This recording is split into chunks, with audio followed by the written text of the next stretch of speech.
২০০১ সালে ১১ই September terrorist হামলার পর আফগানিস্তানে সামরিক উপস্থিতি গড়ে তোলেন ইউএসএ। সেই সময় ইউএসএ বাগরাম এয়ারবেসের নিয়ন্ত্রণে নেয়।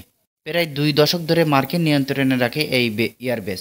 ২০২১ সালে সেনা প্রত্যাহারের পর তালেবান সরকার ইউএসের ঘাঁটিটিকে নিয়ন্ত্রণে ফের নিয়ে নেয়।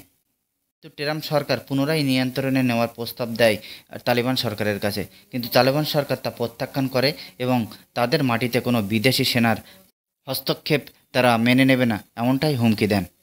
তার পরিপ্রেক্ষিতে ডোনাল্ড ট্রাম্প ট্রুথ সোশ্যালে লেখেন, যদি ফেরত না দেয় তাহলে খারাপ কিছু ঘটতে পারে, প্রয়োজনে সামরিক পদক্ষেপ নেওয়া হতে পারে বলেও ইঙ্গিত দেন ডোনাল্ড ট্রাম্প। এবং ডোনাল্ড ট্রাম্প এও জানান, চীন থেকে কাছাকাছি হওয়ায় কৌশলগতভাবে অনেক গুরুত্বপূর্ণ বলে দাবি করেন এবং কোনো বিনিময় ছাড়াই যুক্তরাষ্ট্র এই ঘাঁটি তাদেরকে দিয়ে এসেছে বলে দাবি করেন।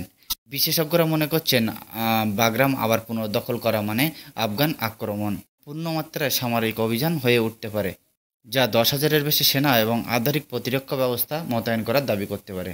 আমেরিকা এই কারণে এই এয়ারবেসকে কবজা করতে চায়, কারণ এখান থেকে ইরানে সহজে হামলা করা যাবে এবং তাছাড়াও চীন এবং মধ্য এশিয়ায় এখান থেকে সহজেই নজর রাখা যাবে এবং কৌশলগত দিক থেকে এই এয়ারবেস অনেকটাই গুরুত্ব।